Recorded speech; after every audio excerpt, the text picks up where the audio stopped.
Salut tout le monde, pour le verset de ce soir, ça sera Qohélet 7 à 12 et restez jusqu'à la fin pour l'explication.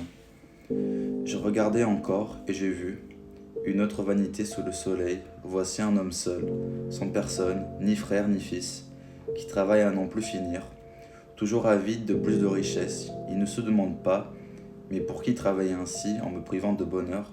C'est encore de la vanité, une besogne de malheur. Mieux vaut être deux qu'un seul, le salaire de leur peine sera meilleur. S'il tombe, l'un relève l'autre.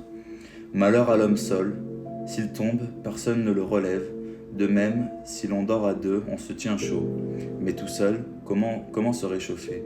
L'agresseur terrasse un homme seul. À deux, on lui résiste. Une corde à trois brins n'est pas facile à rompre. Moi, ce passage-là, je l'interprète comme par exemple, on est dans une société qui petit à petit nous pousse à de plus en plus à être seuls, alors que si de base Dieu a créé la femme, c'est parce qu'il trouvait que l'homme était seul, une solitude, donc il y a besoin d'envie d'être à deux dans le sens comme là ils le disent, si vous êtes mal, si vous tombez, si vous êtes en couple par exemple, ou si vous avez la chance d'avoir un meilleur ami, là cette personne à droite va vous relever, et pareil si cette personne-là elle tombe, vous êtes là pour la soutenir, alors qu'un homme seul ou une femme seule, il ne peut compter que sur lui-même.